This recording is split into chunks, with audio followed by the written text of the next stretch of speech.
Imagine you're at a restaurant with a group. At the end of the meal, the server brings over the bill. How would you prefer to settle the check? Hi, excuse me, can we get separate checks, please? Unfortunately, our policy does not allow separate checks. My apologies. Oh, no problem.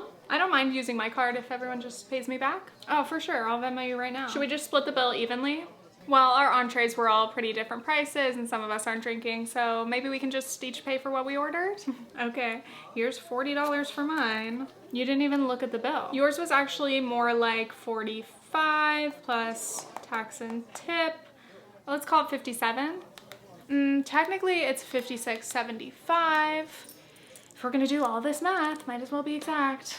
I'm happy with a rough number, just tell me what I owe. You know what, I have a bill splitting app. I can just take a picture of the receipt and I'll invite everyone to join. Sorry to interrupt, I'm just gonna leave this here. Let me know when you're ready. We've all experienced the awkwardness, the unspoken social rules, the many complexities of splitting the bill. So in today's episode, I want to dive into that discourse. I'll highlight some examples, but I also want to get deeper into why people feel so strongly about this topic and how our values affect our relationships with money. So let's start with a recent viral example from Bria Jones on TikTok. This girl owes me about $240. I don't even really know her. I'm usually the friend that doesn't mind putting their card down when we go out to eat and stuff. My friends pay me back. We do the Venmo thing, like it's no biggie. Plus, I like to get the credit card points. A friend of a friend was invited to this dinner that I didn't really know, and I did the card thing, and this girl has not paid me back for 6 weeks. Did I get scammed? This TikTok got so many fascinating responses, some of which were kind of baffling to me. Arguments like, what do you expect her to do? Give you the money the next day like she just has it all? Yeah. No, you have to wait. And if you can't wait, you just suck it up and you take the gesture. Because you offered it. No, that is wild. Friend to friend orders $240 worth of stuff for herself. I think it's beyond fair to assume that someone can pay for what they're ordering, right? So Bria offers up her card because somebody has to, with the agreed upon social rule being, just pay me back. Just Venmo me. There was also this stitch. Yeah, this is kind of ridiculous. You took away her opportunity to pay using credit. You also took away her points that she would have earned for paying. You also took away her ability to defer the payment or make multiple payments. So putting her card down was taking things away from friend to friend. That's a take. You took away her opportunity to pay the way that she was able to pay.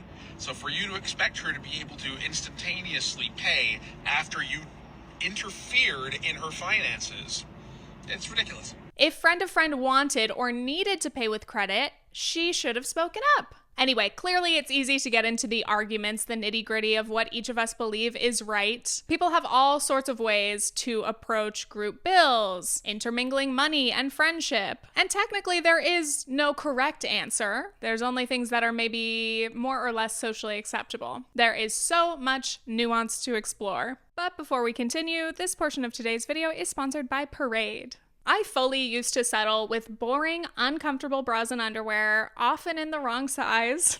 Like, why was I doing that to myself? I am so excited to be working with Parade. They have been my favorite underwear brand for years. Parade products are not only stretchy and soft, so comfortable, but they're also made with sustainability and inclusivity in mind. So let me show you a few faves that exemplify their fun and sexy vibe. First up, this is the Dream Fit Triangle Bralette in the Replay fabric, and the color is Acid. Parade's bralettes are the star of the show for me. I adore the triangle bralettes. They are just the perfect amount of support and shaping that I want, and I wear them pretty much every day. Next up, we have this cutie pair of undies, the High Rise Cheeky. Parade just loves a funky print, and so do I. This one is called Enchanted. I love the silky mesh fabric. It is true to the name. Lastly, I have a matching set, the Free Comfort Boxer Brief and Peekaboo Scoop Bralette. This is the bubblegum gingham print in what Parade calls their new cotton, which uses 95% less water than traditional cotton. I sized up for this bralette because I wanted the band to be a little roomy. And the boxer briefs, if you don't own any, you may be missing out. I've been wearing them with trousers, under dresses, or on their own as pajamas. They're so comfy and versatile. So if you need any new intimates, I highly highly recommend checking out Parade. Underwear is the base of an outfit. It can set the tone for your day, so make it good. If you like any of these specific prints, I would hurry because their styles can sell out quickly. Go enjoy 25% off site-wide with my code FERG25. That doesn't apply to their heavily discounted firework sale, but that is a banger with incredible deals, so you should check that out too. Okay, so getting back into it, let's start with a survey I made. I wanted to get a general sense of my audience's stance on this, and according to my YouTube analytics, my audience is like 85% women, 18 to 35-ish, and about 75% of my audience is based in the US, Canada, UK, various countries in the EU. So this is a pretty Western sample, keep that in mind. I got over 12,000 responses, which is very fun. I offered multiple choice answers, which I know are specific and might not apply to everyone, but I wanted to intentionally limit to a few options to see if you had to pick, what would it be? So question number 1, in general, how would you prefer to settle a group check?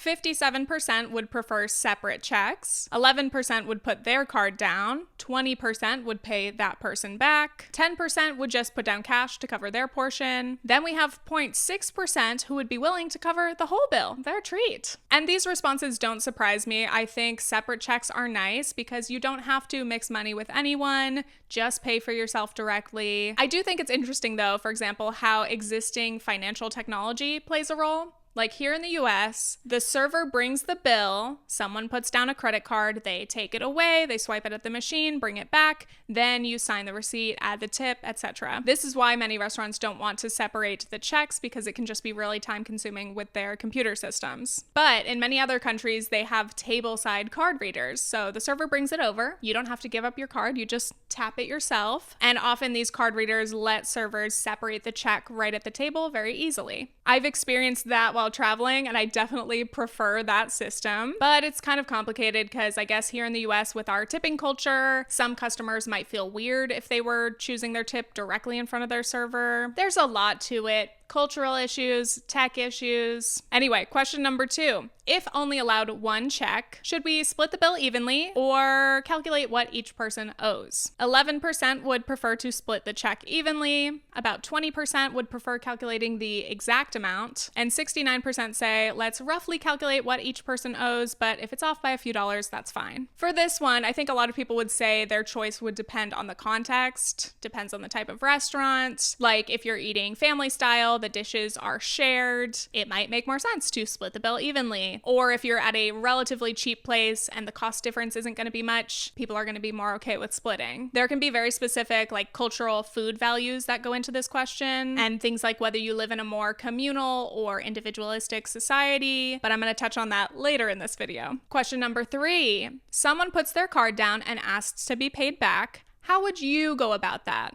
82% say pay them back immediately with a money transfer app or cash. 16% say pay them back by the next morning. 1% pay them back when your next paycheck comes in. And 1% I won't pay them back. I'll cover their portion next time we go out. I didn't realize so many people were so adamant about paying immediately. I'll be honest, I'm usually a pay by the next morning person. It depends. Honestly, I blame this on like the chillness of my California hometown friend group. I feel like all of us, when we're together, are very like relaxed, not rushed. And I think most of my friends are more like Venmo the next day kind of types. So with that, let's discuss the payback dance. If people don't pay you back right away, how do you go about asking or getting them to? If you're the one that people owe, you might wonder, oh, is it too soon to remind them? Is sending a Venmo request passive aggressive? Does this make me seem rude or cheap? And it's so funny because in this example, again, we're talking about an agreed upon situation. I'll pay, you guys pay me back. We talked about it, it was communicated, yet it can still be awkward to ask people to pay you back. It's so mean. Don't do it. It's the meanest thing you could do. They're gonna cry. Hey, remember when I spotted you for dinner? Could you maybe please send me that money? I'm so sorry. Never mind. And especially if it goes on later than like the next morning, the next day, you start to wonder, okay, did this person genuinely forget? And maybe all they need is a quick reminder. Or maybe it's intentional or habitual. Maybe this friend does this all the time. They never pay people back. I should have known. This situation can easily breed resentment, guilt, and other uncomfy feelings. A popular piece of advice is never loan money that you wouldn't be okay losing. And I get that sentiment, but again, when it comes to these group events that require somebody to book the rental or the hotel, it can be hard to avoid. Anyway, how you might react to someone paying you back can depend on a lot of factors. How much money are we talking about? Can you afford to lose that? If it's $10, okay, don't worry about it. $50? That wasn't in my budget. $240? No, I have bills to pay. You gotta send that money. It also depends how close you are with that person and if they've communicated with you about the issue or are they just leaving you on red. It's very complicated. But all of these behaviors, the spoken and unspoken rules, affect our perceptions of each other. We make judgments and assumptions based on how people behave with money. And then we become self-conscious. What do people think of me? Am I being perceived as generous or stingy, too flashy or too cheap? I think this is why people want to avoid the situation altogether. Separate checks, please. I do not want to mix money with my friends. By the way, quickly, I want to give a shout out to all the planners of the friend group. You know who you are. You created the group chat, offer restaurant options, you made the reservation. This friend is often also the friend who puts their card down, who takes a picture of the receipt, does the math, sends Venmo requests, keeps track of who paid what. Now you're not only the primary organizer, you're also the financial planner. At worst, you might feel like the bank of the friendship group. You're loaning cash, you're responsible for the burden. If anyone doesn't pay you back, you're the one losing money. All this effort at 0% interest. To be honest, there are some people who genuinely use their friends as like a buy now, pay later system. And it sucks to feel that way. Like, oh, my friend that owes me $50 just spent $500 on concert tickets. I don't want to play debt collector, not at all. And I don't want to judge your spending habits like I'm your mother, but you're putting me in an awkward position. Anyway, shout out to that friend. Their labor is often taken for granted and they're underappreciated. So remember to thank this friend, treat them once in a while, and make an effort to share the organizing duties in whatever ways you can. Anyway, back to my point. Why does going through the motions of paying a friend back feel so weird and uncomfortable? Well, first of all, this can involve confrontation, the potential for rejection or being ignored, and that is kryptonite if you don't like conflict. But a major reason I think the payback dance is awkward is it can make our friendships feel transactional. It feels normal to pay the server, but invoicing our friends and sending bill reminders feels more like business than socializing. Back in the day, it was more common for people to just take turns buying a round of drinks for each other. It'll all even out. But now it seems like everyone just keeps a running tab of who owes what. And I get it. That is totally understandable when you look at our current financial and social circumstances. First of all, our budgets are tight and many of us can't afford to be as generous as we would like. I'd love to buy my friends drinks, but we're in a cost of living crisis and I can barely afford to pay my bills. Everything is so expensive and drinks here are $17. Secondly, that reciprocal method might work well for friends you see regularly, but many of us see our friends much less often. And it's a lot harder to volunteer to pay a whole $300 bill if you know you might not see these friends again until like next year.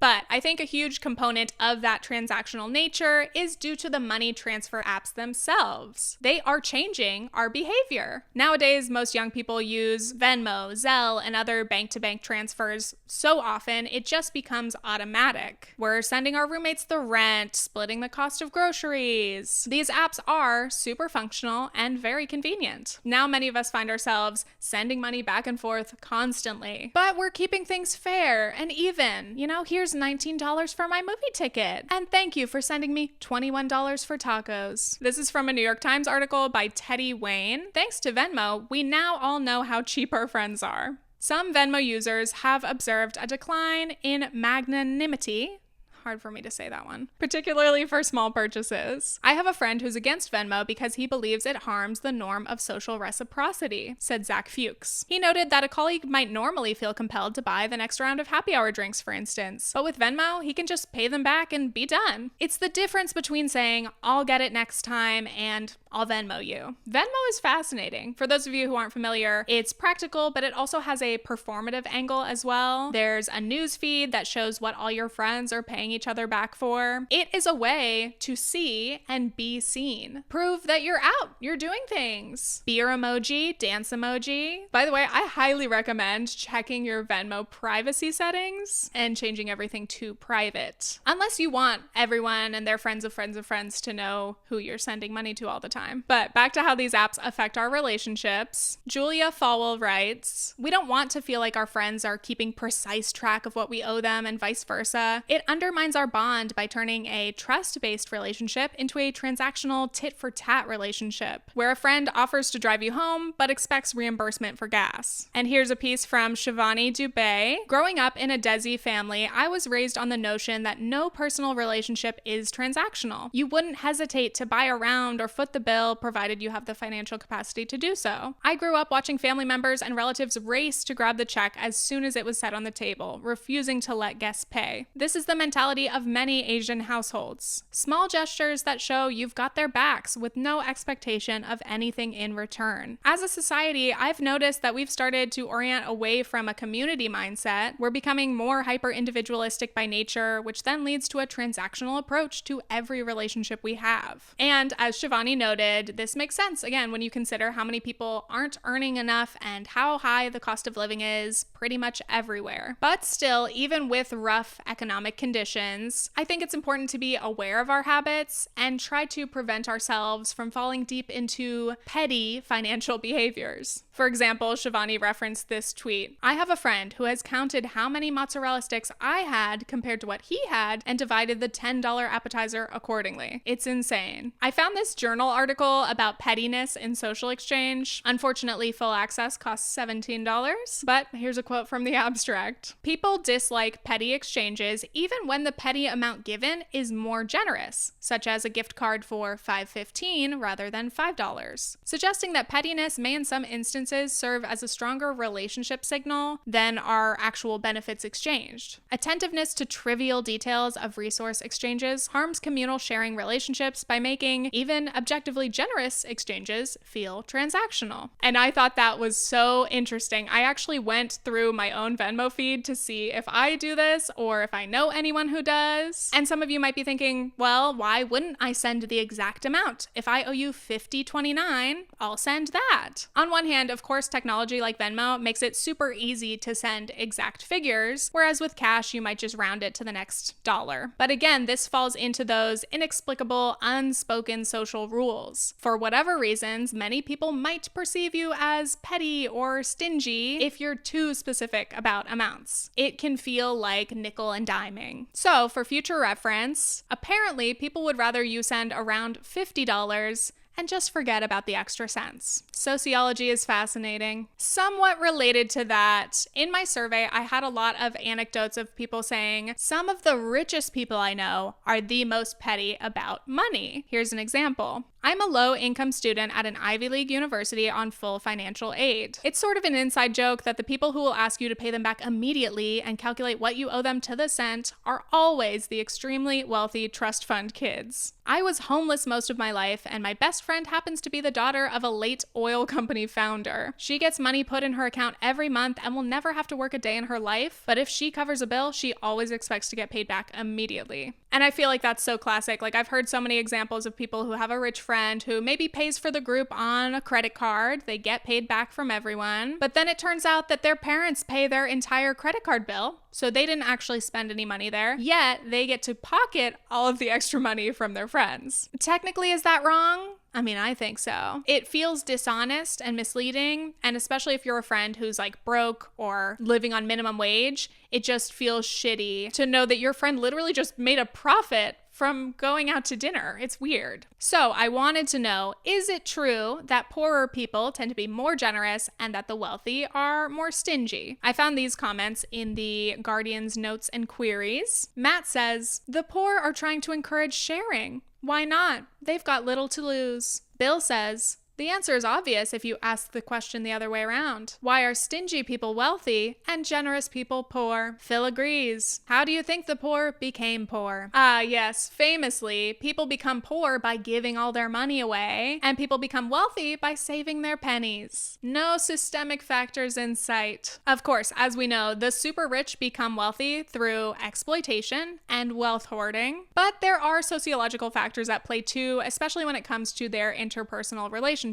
From this NPR piece by Shankar Vedantam, a Berkeley psych professor said, in just about every way you can study it, our lower class individuals volunteer more, they give more of their resources, and they're more generous. Keltner and Greenfield, working independently, have both concluded that the poor tend to value social connections because social connections are integral to survival when you can't make your way on your own. But slowly, as people become wealthy, they need one another less, and so they make fewer connections. Autonomy and freedom become more important than responsibility and obligation. Ultimately, we all approach finances differently. We have varying experiences, expectations, and values surrounding money. Many of us have unresolved problems with money, so it can get even more painful or awkward to try to process these issues when it involves other people. Let me highlight a few more survey responses. I sometimes worry that my attitude towards not keeping track of who's spent what, because I try to be generous without expecting anything in return, goes too far in the other direction where I don't realize that someone is keeping track and expects repayment, and I'm oblivious and then hurt that relationship. Yes, I think this is why I tend to keep track pretty strictly. I just want to make sure that the situation is fair for everyone. I wouldn't want to accidentally create a situation where anyone is overpaying and feels bad about that. I noticed a trend in a lot of the responses. Many of us have an interesting double standard. We're really hard on ourselves,